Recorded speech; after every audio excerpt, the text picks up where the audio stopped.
Yeah, hey, buddy. Do you know where Rocket is? I need his help fixing this part. Yes, you're Groot, I know. Can you at least help me look for him, please?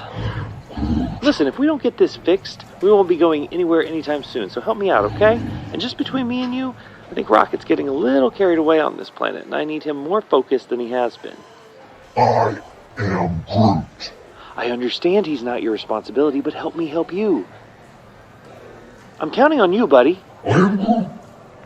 Listen, you're his best friend. I am Groot. Okay, well, I'm not asking anymore. I'm telling you. I am Groot. Well, then you better prepare for war, then. I am Groot. This is a direct order, you traitor. God, that was terrible. Hey! Rocket asked if you guys could keep it down. Yeah, he's trying to listen to his music.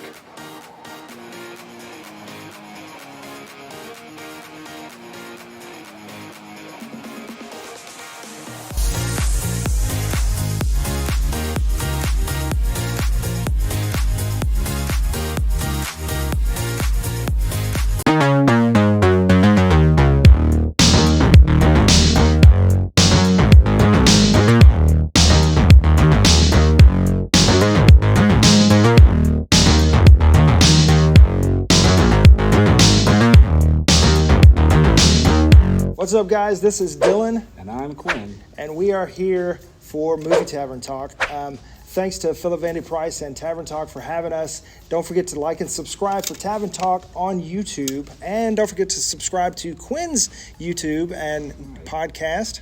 Yes, Quinn's Corner. You can find it on Spotify or wherever else that you might happen to look for your podcast, and also on YouTube. Mm-hmm. And it's big in Germany, just like David Hasselhoff.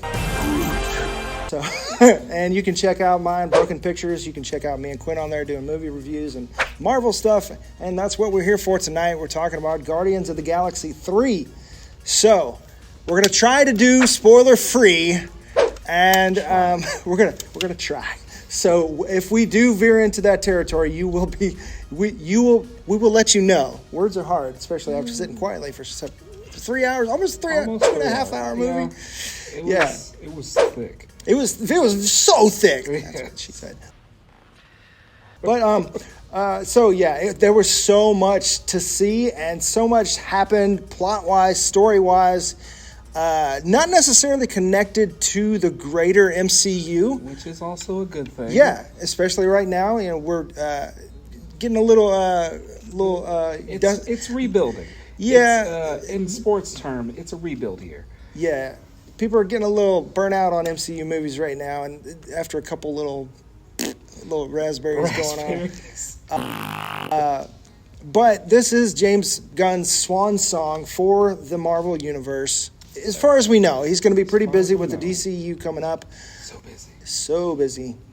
And if you follow James Gunn stuff, there was a lot of Easter eggs and a lot of, hey, I know that person type things going on. People that were on Peacemaker, of course, like the main villain, the High Evolutionary was one of the main characters on the Peacemaker. Which everyone in this movie did wonderfully.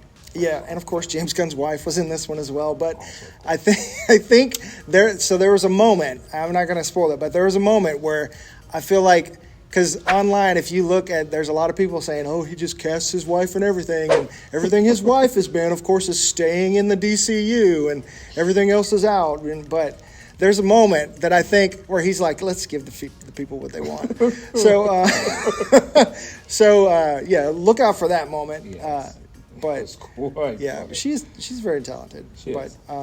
Outside of that, of course, James Gunn, known for his quirky, weird, humorous, very heartfelt stories. Hit you in the feels and make you laugh at the same time. Yeah, exactly. And there was, when we say there was so much going on, it was like if this hand is humor and this hand is hit you in the gut feels, it was just like whap, whap, whap, whap, the entire movie. So processing, having just seen it, it's just kind of like, what do we talk about? But we've done this before, so we can do this, Quinn. We can do this. I believe in you. Believe in the me that believes in you. I I really liked it. I thought it was great, especially as a close to the James Gunn trilogy. Probably not the last of the Guardians we're going to see. At least this iteration. Yeah, I mean, that's common knowledge. Chris Pratt has said that publicly, that he is interested in coming back as Star-Lord. And Dave Bautista said he's pretty much done with the series, and not going to go into who is out and who is in and all that kind of stuff too much, because we don't want to get into spoiler territory. We don't want to do that, especially for the people watching, wanting to know, is this worth it? Is this something that we want to go see, especially if you are experiencing the Marvel burnout right now? And as like big Marvel hypers and big comic book fans, to be honest, we're kind of feeling that too. It was, but for this movie, I didn't feel it. Yeah, because it was like we had said earlier, well before we started. Mm-hmm. This trilogy could stand by itself and be not connected, and just be something that's just digestible and easy, and watch it all the time. Yeah, great trilogy. Great close to it. The follow through with the characters. You really love the characters, really care about the characters, and there's a couple moments that I almost teared up. What a bunch of a-holes. Like, I don't tear up in public.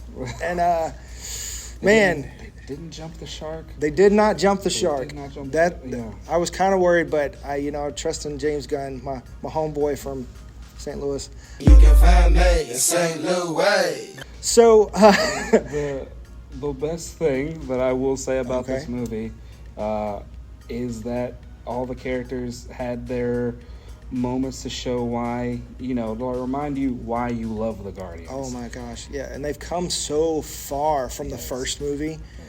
Dude, like the connectiveness of people, and what draws us to the movies is the stories that make us feel connected to each other and our community and our own lives and our faults and our failures and our successes, and that, I feel like it really climbed that mountain and put its flag in the top, and it did it well. It did. Yeah. Besides almost making me cry only once. Look at me, folks. Once. A-holes. Just because everything they did was just chef's kiss to the universe. High Evolutionary was actually quite a little on the terrifying side. Yeah. Like if I had to be face to face with fam, I'd be like, no, you can have, here you go, here's your raccoon. But right. And then those moments where everything was gross. Yeah. Yeah. I mean, and if you've ever seen any other James Gunn movies, Slither, I'm so hungry, Bill. then you know that he can get gross and trauma and all that stuff. Yeah. So, do you think this is the movie to recenter the MCU and kind of bring everybody back? You want me to be honest? 100%. 100%. We don't lie here. We don't lie here. It's This is a safe space, Quinn. Okay, well, it's two sides of a coin. I think this will bring folks to the movies, but I don't think this film itself will be that spark to reignite the flame of the MCU just yet. Only because I feel like everybody is wanting that extra super connective stuff, and this movie made itself... Make it make sense. Well, all that stuff that we watched, 20 properties last year, make it make sense, where it seems so disconnected. Yes. Where this movie, you knew it existed in that world, but it did its own thing with the universe that it already built, and then it closed that off. And because it was a closer, it had its jumping off point, but for something that was already... Because it's the MCU. It's never over. Until one day it's made. We'll see. Until Feige... We're not going to talk about that. Yeah. Papa Feige is sacred. Always watching. Snipers in there. But it's connected within this universe more than you won't see the Guardians really show up and fight a Black Panther. That wouldn't happen anyway. But I would pay to see that though. Really? I would pay to see that. Really? Interesting. Okay. Shuri versus the Guardians? Let's go. Let's go. Yeah. So, but Dora Milaje would kick their ass. It was close. It was close. so But I mean, it really does. It does kind of bring to the surface what is good about the Guardians as well as the MCU. Like you said, some of the more less connected stuff, but it's still in that broad universe, generally connected, but can stand on its own. And the Guardians has really shined in that, and we haven't had a Guardians movie. How long has it been? Since before James Gunn was fired, we were going to get this movie several years ago, before COVID, before all that. It was before Infinity War. That was 2019. So it's a good thing that it stands on its own, because I was wondering how is he going to have to revise the script because of all that, but it stood on its own. Introduced a lot of new characters and revisited a lot of new characters. Also, yes. And I was here for it, and I enjoyed every bit of it. I really did. Yeah. No lies. No lies. Yeah, everything was extra. If you didn't watch the Guardians Holiday Special, go watch that. Yes. That is 100% number one caveat. Yeah. Make sure you see that. Because it will give you a good precursor to this movie, and it will help you understand things just a smidge more, but all of it still and it makes it so much better. Yeah. So much sweeter. Otherwise, if you haven't seen that and you come into this movie, you're going to be like, what the hell is happening? Where did this dog come from? Yeah, and why is Pete and Mantis siblings? What was going on? When did this happen? Yeah, all these different things, and why are they in the head of nowhere, and all these things that they kind of introduced in the holiday special. Go see that. It is pretty good. Yeah. And there's callbacks to that, by the way. So they did keep the integrity of everything is connected. Yeah. So it wasn't just a throwaway like the Star Wars Celebration. Let me ask you, what do you think, without spoiling, just name the scene, I'll know what you're talking about. What do you think the best scene in your opinion was? The best scene? The best scene. I would have to say at the end, when you know that they have been torn down, all torn apart, and they come back together, and that's when they shine. Is the Guardians? It's just like a real family, because everybody can kind of identify with that. In that, it's like, I'm going to fight my brother, and I'm going to call my brother an idiot and dumb, but don't you dare, or I will murder you. You know what I mean? Yeah. So it's that kind of energy. And it brings it back in, and it does it really well, and that's what the Guardians is about. I feel like, and it was great. That scene right there really drove it home for me. Yeah, the scene that did it for me was the hallway scene. Yep. Same thing. Yeah. I got. Where they're working together, and yeah. I got super heavy. Guardians game vibes. I don't know really? If you played that? No. I was thinking you know, Daredevil hallway scenes. But. Also that too, but whenever the MCU in general just has a hallway scene, it's gonna be fire. Like definition of flames coming out of a pyre, setting a house on fire. That rhymed. Unintentional. Oh, I didn't mean to rhyme, but it did. Getting poetic over here. That's what this movie does to you. It makes you kind of wax poetic about family. But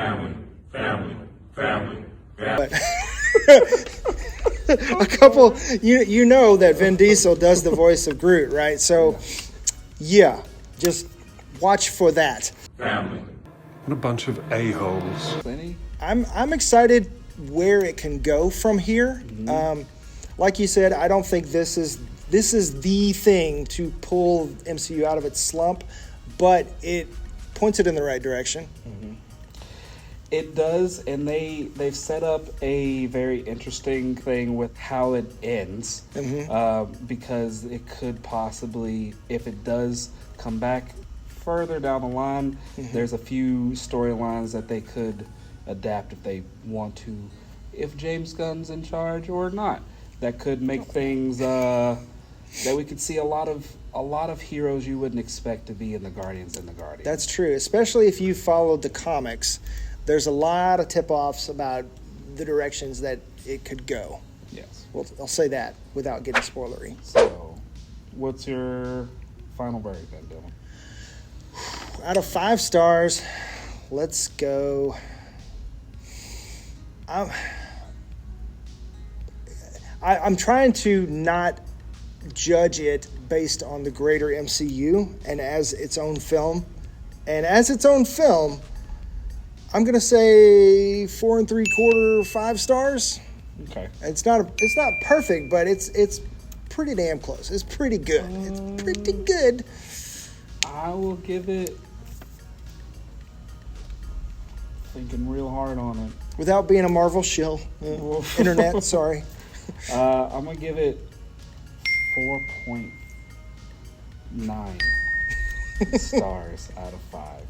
There was only one thing that I really wanted from it, and it said, I'm going to touch it, but you're not going to get it. Yeah. So set it up-ish. Yeah, I get that. Yeah. But it's okay.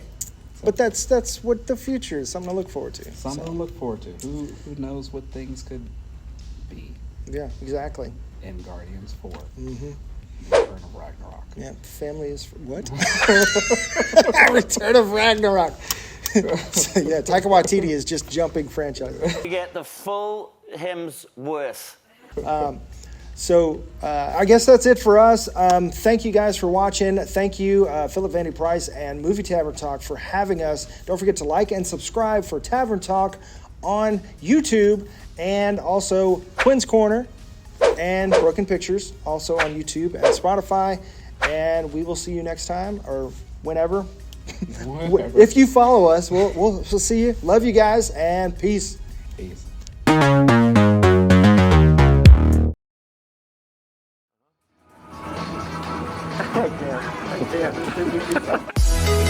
can't.